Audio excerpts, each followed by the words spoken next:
Genesis 31. Jacob heard that Laban's sons were saying, "Jacob has taken everything our father owned, and has gained all this wealth from what belonged to our father." And Jacob noticed that Laban's attitude toward him was not what it had been. Then the Lord said to Jacob, "Go back to the land of your fathers and to your relatives, and I will be with you." So Jacob sent word to Rachel and Leah to come out to the fields where his flocks were. He said to them, "I see that your father's attitude toward me is not what it was before, but the God of my father has been with me. You know that I've worked for your father with all my strength, yet your father's cheated me by changing my wages 10 times. However, God has not allowed him to harm me. If he said the speckled ones will be your wages, then all the flocks gave birth to speckled young, and if he said the streaked ones will be your wages, then all the flocks bore streaked young. So God has taken away your father's livestock and has given them to me. In breeding season I once had a dream, in which I looked up and saw that the male goats mating with the flock were streaked, speckled, or spotted. The angel of God said to me in the dream, 'Jacob.' I answered, 'Here I am.' And he said, 'Look up and see that all the male goats mating with the flock are streaked, speckled, or spotted. For I have seen all that Laban has been doing to you. I am the God of Bethel, where you anointed a pillar, and where you made a vow to me. Now leave this land at once, and go back to your native land.' Then Rachel and Leah replied, 'Do we still have any share in the inheritance of our father's estate? Does he not regard us as foreigners? Not only has he sold us, but he has used up what was paid for us. Surely all the wealth that God took away from our father belongs to us and our children. So do whatever God has told you.' Then Jacob put his children and his wives on camels, and he drove all his livestock ahead of him, along with all the goods he had accumulated in Padan Aram, to go to his father Isaac in the land of Canaan. When Laban had gone to shear his sheep, Rachel stole her father's household gods. Moreover, Jacob deceived Laban the Aramean by not telling him he was running away. So he fled with all he had, crossed the Euphrates River, and headed for the hill country of Gilead. On the 3rd day Laban was told that Jacob had fled. Taking his relatives with him, he pursued Jacob for 7 days and caught up with him in the hill country of Gilead. Then God came to Laban the Aramean in a dream at night and said to him, "Be careful not to say anything to Jacob, either good or bad." Jacob had pitched his tent in the hill country of Gilead when Laban overtook him, and Laban and his relatives camped there too.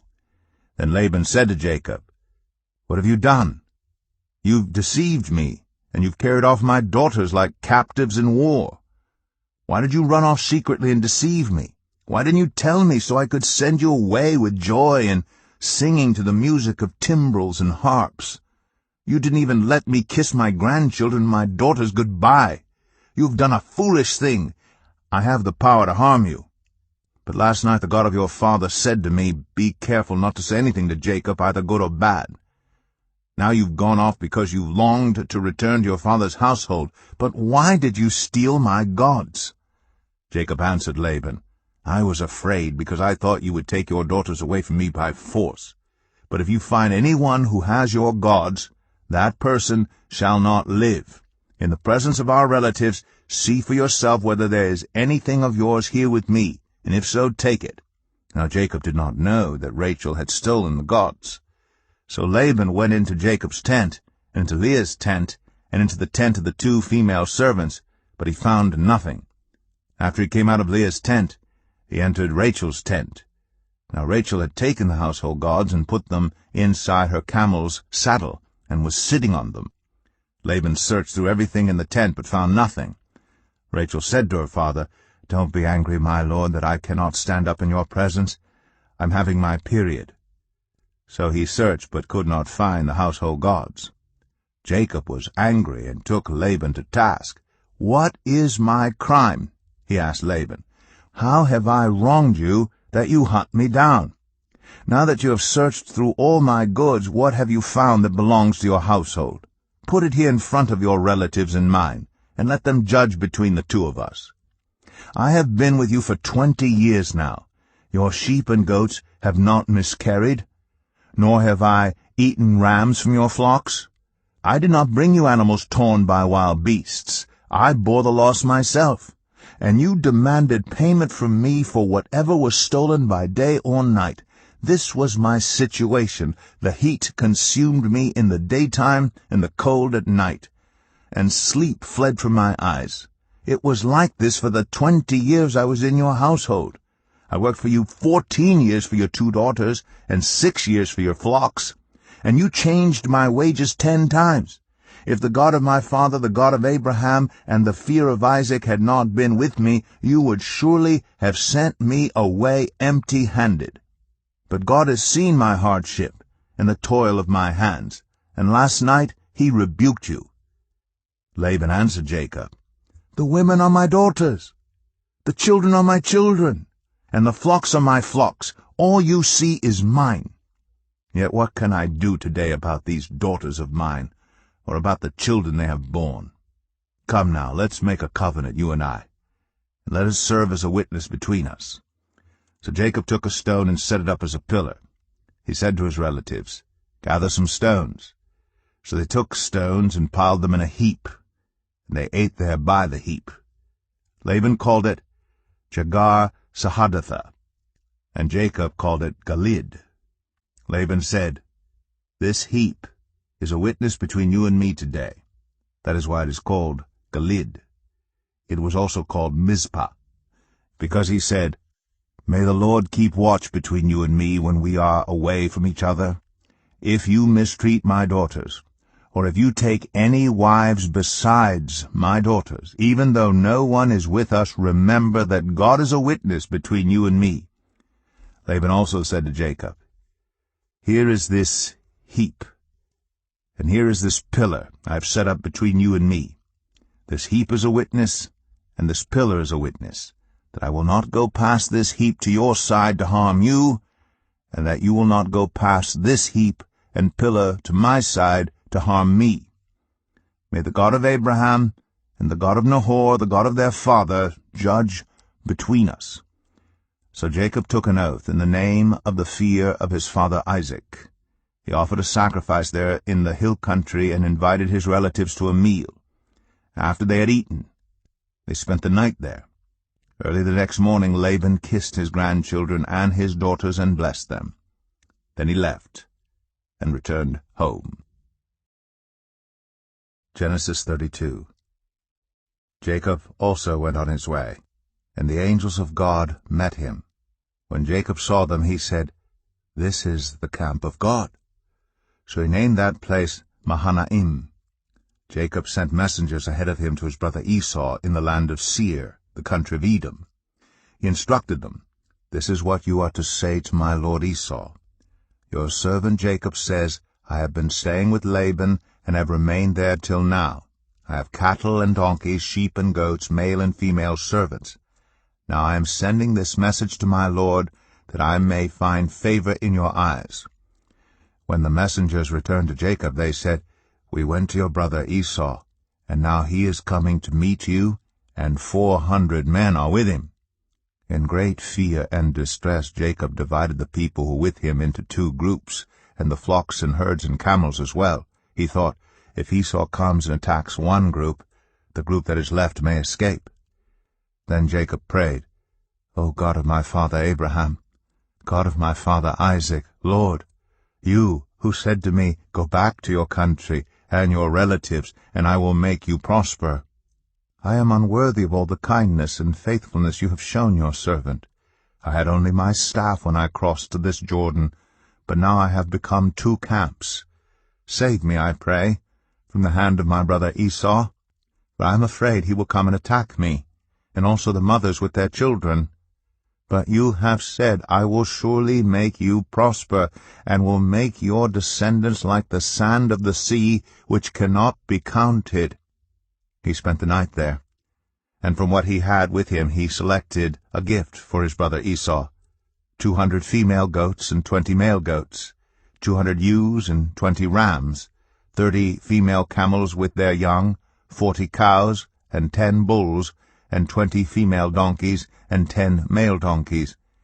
He put them in the care of his servants, each herd by itself, and said to his servants, "Go ahead of me, and keep some space between the herds." He instructed the one in the lead, "When my brother Esau meets you and asks, 'Who do you belong to, and where are you going, and who owns all these animals in front of you?' then you are to say, 'They belong to your servant Jacob. They are a gift sent to my lord Esau, and he is coming behind us.'" He also instructed the second, the third, and all the others who followed the herds, "You are to say the same thing to Esau when you meet him, and be sure to say, 'Your servant Jacob is coming behind us.'" For he thought, "I will pacify him with these gifts I am sending on ahead. Later, when I see him, perhaps he will receive me." So Jacob's gifts went on ahead of him, but he himself spent the night in the camp.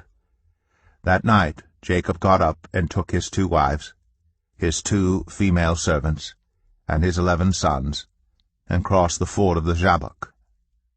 After he had sent them across the stream, he sent over all his possessions. So Jacob was left alone, and a man wrestled with him till daybreak. When the man saw that he could not overpower him, he touched the socket of Jacob's hip, so that his hip was wrenched as he wrestled with the man. Then the man said, "Let me go, for it is daybreak." But Jacob replied, "I will not let you go, unless you bless me." The man asked him, "What is your name?" "Jacob," he answered. Then the man said, "Your name will no longer be Jacob, but Israel, because you have struggled with God and with humans, and have overcome." Jacob said, "Please tell me your name." But he replied, "Why do you ask my name?" Then he blessed him there. So Jacob called the place Peniel, saying, "It is because I saw God face to face, and yet my life was spared." The sun rose above him as he passed Peniel, and he was limping because of his hip. Therefore to this day the Israelites do not eat the tendon attached to the socket of the hip, because the socket of Jacob's hip was touched near the tendon. Genesis 33. Jacob looked up, and there was Esau, coming with his 400 men. So he divided the children among Leah, Rachel, and the 2 female servants. He put the female servants and their children in front, Leah and her children next, and Rachel and Joseph in the rear. He himself went on ahead and bowed down to the ground 7 times as he approached his brother. But Esau ran to meet Jacob and embraced him. He threw his arms around his neck and kissed him, and they wept. Then Esau looked up and saw the women and children. "Who are these with you?" he asked.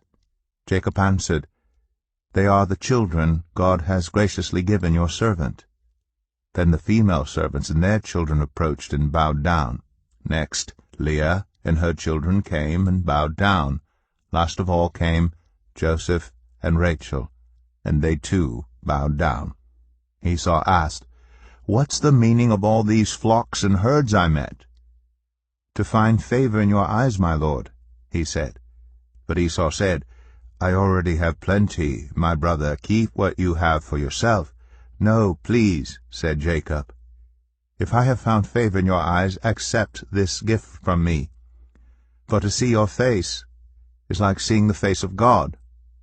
Now that you have received me favorably, please accept the present that was brought to you, for God has been gracious to me, and I have all I need."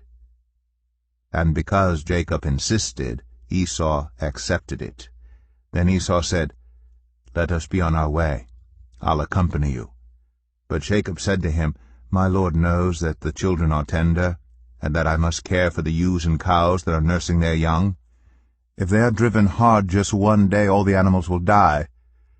So let my lord go on ahead of his servant, while I move along slowly at the pace of the flocks and herds before me and the pace of the children, until I come to my lord in Seir."